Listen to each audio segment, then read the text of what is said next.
Assalamualaikum warahmatullahi wabarakatuh. Kita masuk ke pertemuan selanjutnya dalam kuliah Metopen. Dalam materi ini akan saya jelaskan tentang bab 3. Jadi dalam bab 3 atau Metopen itu kita harus pahami bahwasannya ini merupakan bagian terakhir ketika kita berbicara proposal skripsi. Dan merupakan inti penting juga dalam satu penelitian karena secara garis besar urgensinya atau tujuannya ketika seseorang menulis Metopen itu adalah untuk memberikan gambaran mengenai langkah dan juga stepnya ya, langkah-langkah gitu, langkah-langkah penelitian beserta panduannya. Jadi langkah-langkah penelitian dan juga panduan dari suatu tahap dalam melakukan suatu penelitian itu dijelaskan di dalam bab 3 atau metode penelitian. Maka dari itu ketika kita berbicara bab 3, maka selalu diawali dengan jenis dulu. Jenis ini artinya penelitian itu jenisnya apa. Nomenklatur atau bahasa yang sering dipakai ketika menjelaskan jenis itu bermacam-macam untuk setiap kampus, bahkan untuk setiap peneliti itu punya mazhabnya sendiri-sendiri biasanya. Tapi kalau saya paling sering mengatakan jenis penelitian itu tinggal sudut pandangnya dari mana. Jika sudut pandangnya dari jenis datanya misalnya, dari jenis datanya maka itu terbagi menjadi dua, yaitu kuali dan kuanti. Walaupun dalam konteks yang lain ada yang juga yang mengatakan jenis penelitian, ada yang mengatakan pendekatan penelitian, bahkan ada yang mengatakan metode penelitian kuanti sama kuali gitu. Tapi kalau saya lebih lebih nyaman mengatakan jenis penelitian berdasarkan jenis datanya terbagi menjadi dua, yaitu kuali atau kuanti. Nah, tinggal mau pilih yang mana. Lalu jenis penelitian yang lain itu juga berdasarkan kita katakan tingkat eksplanasinya. Nah, ini kalau kita berbicara tentang penelitian kuanti sekarang. Penelitian kuanti itu biasanya didasarkan juga berdasarkan tingkat eksplanasinya. Di mana berdasarkan tingkat eksplanasi ada penelitian deskriptif, lalu ada penelitian asosiatif atau korelatif, lalu ada komparatif. Nah, kalau kita berbicara kuali, sedikit banyak kuali karena saya kira ini metode kuanti biasanya dibarengkan sama kuali ya. Kalau kuali itu biasanya dia merupakan suatu jenis, misalnya jenis penelitian berdasarkan jenis datanya pakainya kuali. Biasanya framework, kita katakan frameworknya apa. Nah, framework dari kuali ini kalau yang biasa dipakai misalnya fenomenologi, lalu misalnya studi kasus, atau mungkin pakainya itu grounded theory, macam-macam. Jadi pada intinya kita memilih jenis penelitian yang seperti apa berdasarkan jenis data, apakah kuali atau kuanti, maka nanti jenis yang dipilih pun berbeda. Contoh nih, kalau kuanti ya maksudnya deskriptif, asosiatif, komparatif. Nggak bisa kuanti kok masuknya itu fenomenologi, itu nggak bisa. Jadi kalau kuanti ya ke sini, kuanti ya ke sini. Kalau kuali ya ke sini. Gitu, kuali ya ke sini. Nggak bisa juga kualitatif tapi pakainya asosiatif. Nah, apa yang mau dihubungkan dalam kualitatif?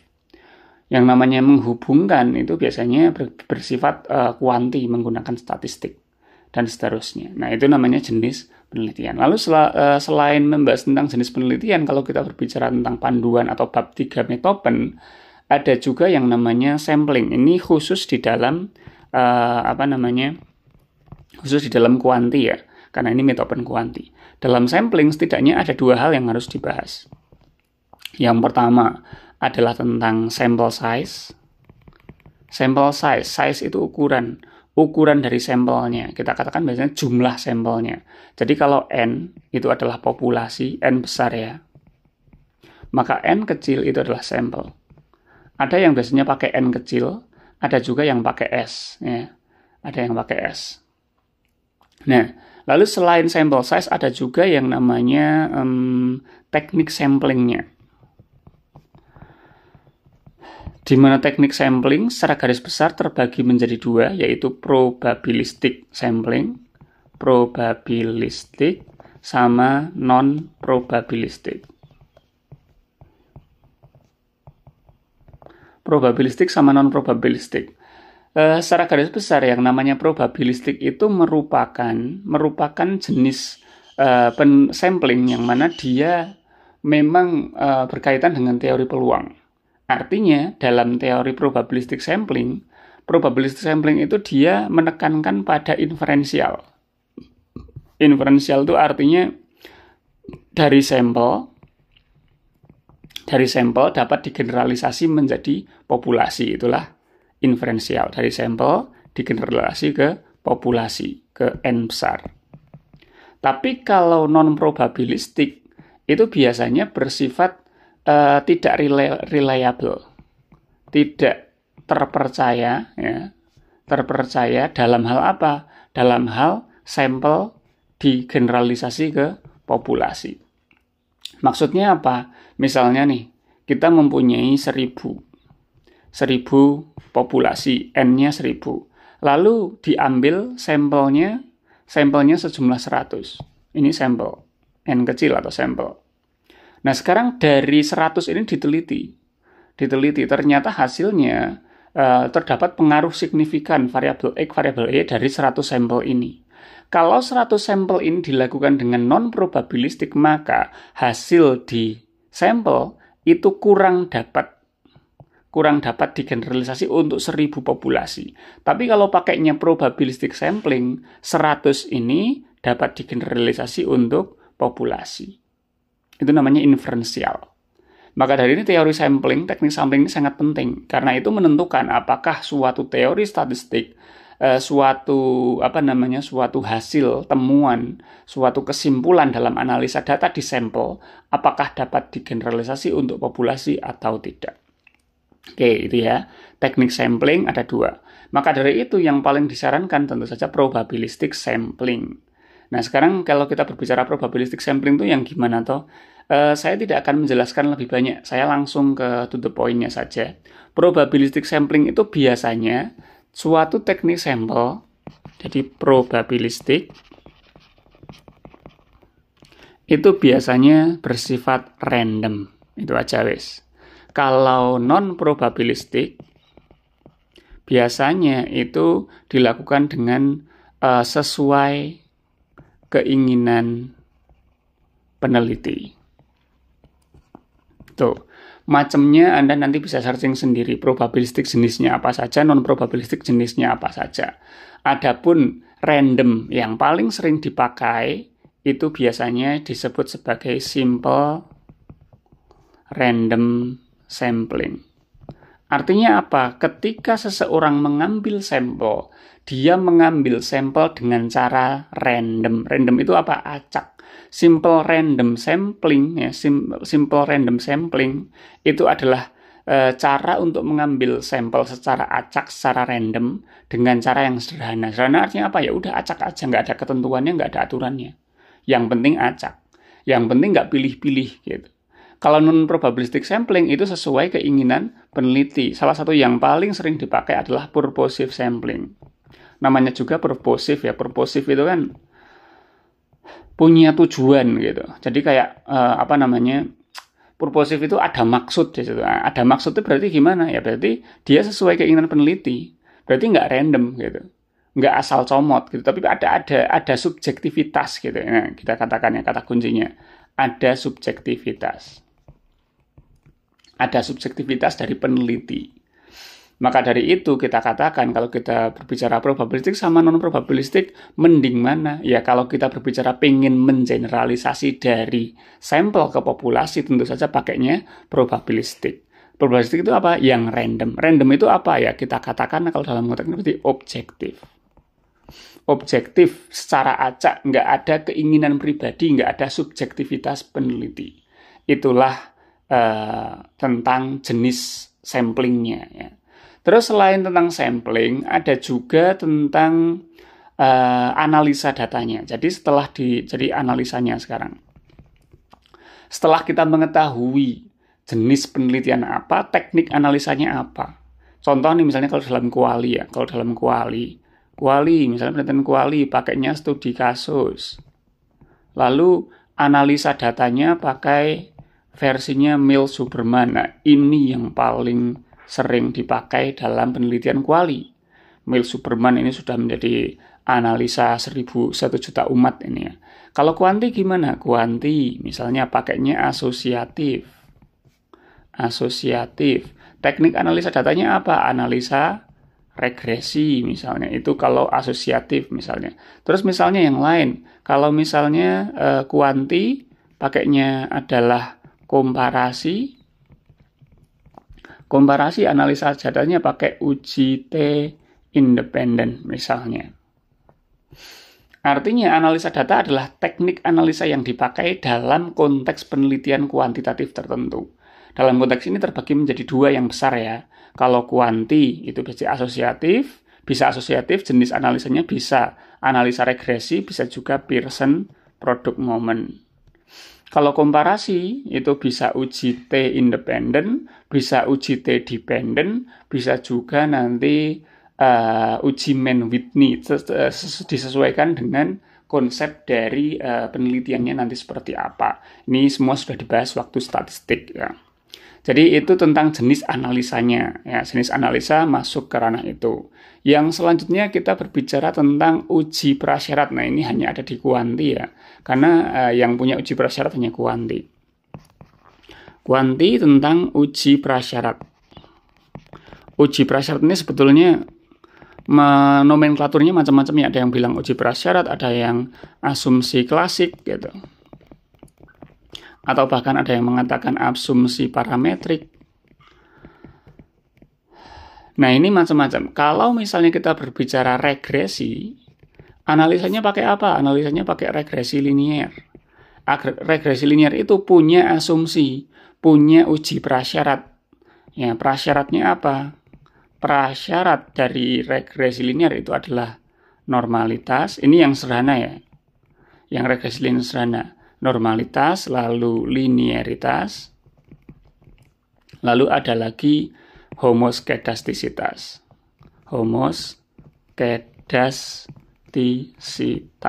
Ini untuk yang regresi linear sederhana. Kalau uji T baik independen maupun dependen itu pakainya minimal 2, yaitu normalitas dan homogenitas.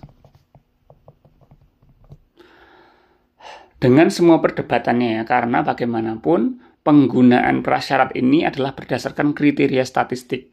Dan setiap statistisian atau ahli statistik itu punya preferensinya sendiri-sendiri dalam menemukan prasyarat. Artinya, ketika seorang peneliti menentukan prasyaratnya ini, maka harus dicantumkan referensi. Setidaknya seperti itu. Oke, kita langsung ke panduannya sekarang. Nah, ini contoh panduan ketika seorang membuat penelitiannya. Membuat penelitian kuanti, metopen itu nanti ditulisnya seperti apa. Ini konsep pembuatan metopen yang tanpa subbab ya. Jadi misalnya bab 3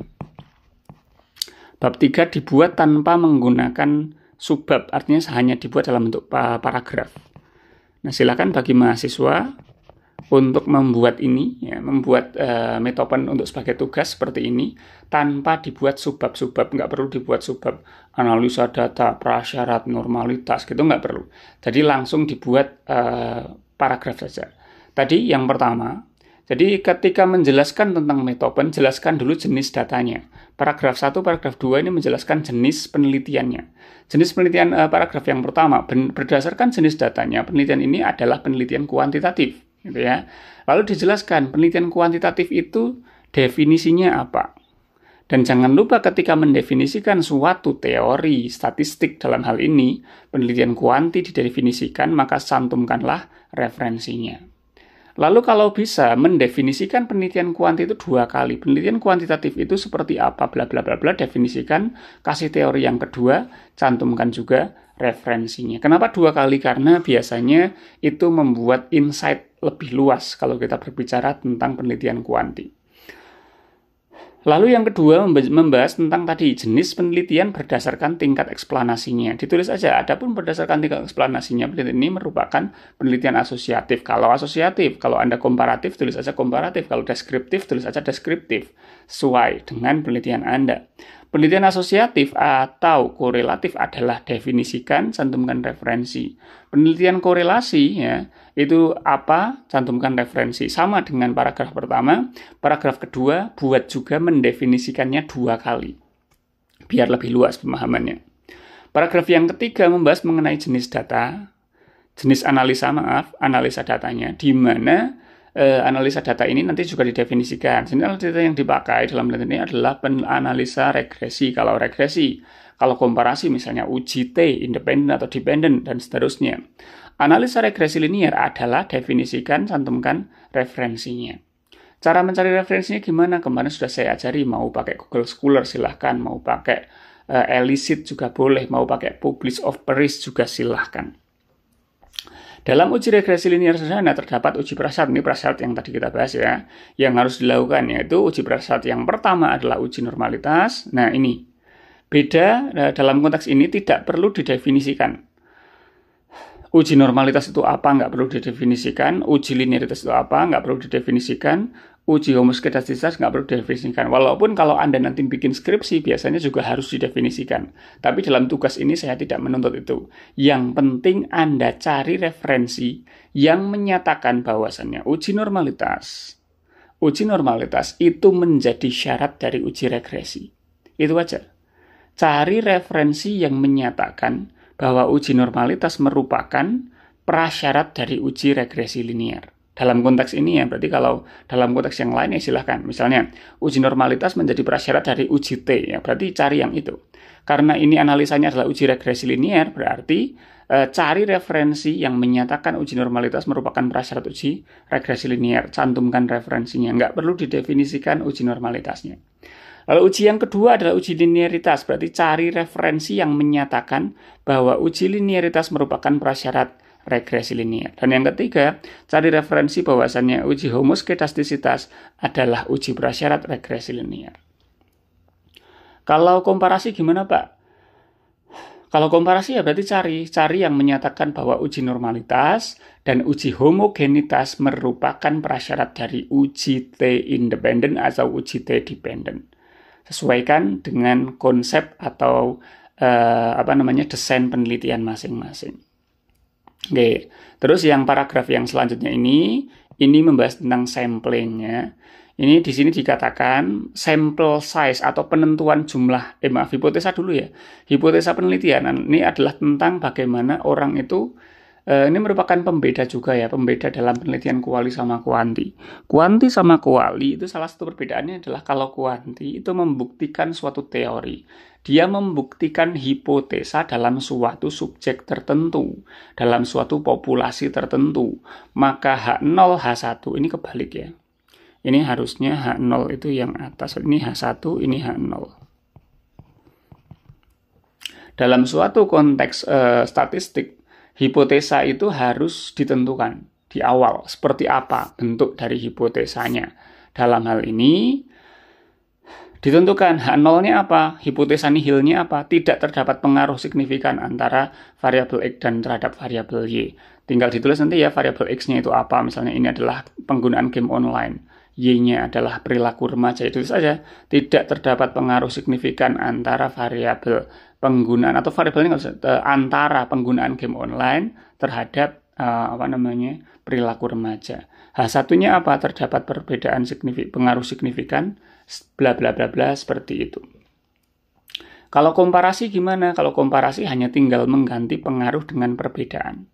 Terdapat perbedaan signifikan gitu. Itu kalau komparasi. Hipotesa itu apa sih? Hipotesa merupakan dugaan. Dan karena dugaan maka harus disimpulkan. Dan karena harus disimpulkan maka harus dipilih. Apakah H0 atau H1? Atau kalau dalam statistik, apakah menerima H0 ataukah menolak H0? Nah, dalam konteks ini kan milih nih. 1 atau 2 yang dipilih. Mana yang dipilih antara 1 dan 2? Nah, kriteria ini nanti akan dijawab ketika sudah mendapatkan p-value. P-value kalau dalam bahasa statistik dulu adalah nilai signifikannya. Nilai signifikannya berapa dibandingkan apakah lebih kecil atau lebih besar dari alfa, sehingga nanti akan ketemu kesimpulannya. Apakah H1 atau H0 yang diterima. Ini semua sudah kita bahas dulu waktu statistik. Oke. Itu tentang hipotesanya. Yang terakhir adalah tentang samplingnya. Dengan menggunakan rumus Slovin, nah Slovin ini merupakan salah satu jenis sample size, penentuan jumlah sampel. Ini salah satunya pakainya Slovin. Nanti yang lain bisa cari sendiri. Kalau saya nggak mau pakai Slovin, boleh nggak Pak? Silahkan. Dengan menggunakan rumus Slovin, sampel yang dipilih dalam penelitian ini sebanyak berapa, dan populasinya sebanyak berapa. Anda silakan nanti cari, misalnya mau pakai Slovin. Slovin itu rumusnya gimana? Dari suatu sampel tertentu, dari suatu populasi tertentu, jumlah sampel itu bisa ditentukan dengan rumus seperti apa, didapatkan berapa, silahkan dicantumkan. Adapun teknik pengambilan sampel yang dipilih adalah probabilistic sampling dengan jenis simple random sampling. Ini tadi ya, teknik yang dipilih adalah probabilistic sampling, dengan jenisnya adalah simple random sampling. Ini yang paling sering dipakai. Kalau mau pakai yang lain juga silahkan, nanti dicari sendiri referensinya. Dan jangan lupa ketika memilih teknik sampling, definisikan. Probabilistic sampling itu apa? Referensinya mana? Simple random sampling, definisikan, referensinya apa? Itu untuk sampling. Dan yang terakhir, rangkum semuanya. Dari uraian di atas, ditentukan langkah-langkah penelitian sebagai berikut. Oh ya, ini ada yang sedikit kelewatan ya. Penyusunan instrumen pengumpulan data, ini nanti ada lagi yang namanya uji instrumen, yaitu uji validitas dan uji reliabilitas. Ini kelewatan. Jadi penyusunan instrumen yang kemarin udah diselesaikan di bab 2, nanti instrumennya itu divalidasi dan diuji reliabilitas. Setelah itu dilakukan pengumpulan data, penyajian, deskripsi, uji prasyarat, analisa, dan juga kesimpulan. Yang mana dari semua ini ya, itu sudah dijelaskan konsepnya pada paragraf-paragraf sebelumnya. Yang mana ya, inti dari Metopen itu untuk ini. Untuk menemukan ini, sekaligus ketika melaksanakan, itu bisa dilakukan dengan prosedur yang benar. Contoh nih, mau mengumpulkan data. Mengumpulkan data itu kan di sampel. Berarti kan harus tahu sampelnya berapa, siapa saja. Maka dari itu penting untuk membahas tentang sampling pada paragraf selanjutnya. Penyajian data, deskripsi data. Ini pun harus berkaitan dengan tadi. Jenisnya kuali atau kuanti harus paham. Kuanti itu menyajiinnya gimana, deskripsiinnya gimana, terus konsep nanti mau kemana dan seterusnya. Itu yang jelas poin C sama poin D, karena dia berkaitan dengan data, maka harus tahu dulu jenis datanya kuanti atau kuali. Uji prasyarat. Nah, uji prasyarat tadi kita udah bahas pada paragraf sebelumnya. Analisa data juga udah dibahas pada paragraf sebelumnya. Kesimpulan data ini juga sudah dibahas dalam kita membahas tentang hipotesa. Karena yang namanya kesimpulan statistik itu selalu tentang membuktikan hipotesa. Apakah H0 ataukah menolak H0. Menolak H0 artinya apa? Yang diterima adalah H1. Seperti itu. Artinya, urgensi utama. Kembali lagi ke sini. Urgensi dari bab 3 itu adalah untuk menentukan langkah-langkah penelitian. Langkah-langkah penelitian sekaligus panduannya. Sehingga nggak ngasal ketika seorang melakukan penelitian. Jadi misalnya Anda melakukan skripsi gitu. Skripsinya itu jadi teratur gitu. Oh, awal saya nyusun ini. Setelah instrumennya jadi, saya uji dulu. Setelah saya uji, saya mengumpulkan data. Saya menyajikan, saya mendeskripsikan, saya melakukan uji ini, menyimpulkan, selesai. Gitu. Jadi ada tahapnya, nggak silang sengkarut gitu. Walaupun ya penyusunan instrumen ini sebelumnya telah didahului dulu dengan bab 1 dan bab 2. Atau kita katakan sudah didahului, bab 3 juga sebetulnya harusnya ya, sudah didahului dengan ini, sehingga ini sudah masuk ke dalam proposal. Artinya ketika proposal sudah selesai, lanjut ke poin A, B, C, D, sampai poin G. Seperti itu. Silakan untuk dibuat ini ya, ini sebagai tugasnya, silakan Anda buat paragraf-paragraf ini, berikut dengan semua konsep yang tadi saya bahas. Berikan definisinya, referensinya, dan lain sebagainya. Buatlah paragraf, buatlah bab 3 dengan konsep paragraf ya. nggak usah dibuat konsep subbab. Buat aja konsepnya dalam bentuk paragraf dengan panduannya seperti ini. Silahkan dibuat sebagai tugas bab 3 untuk setiap kelompok. Saya kira itu. Terima kasih. Assalamualaikum warahmatullahi wabarakatuh.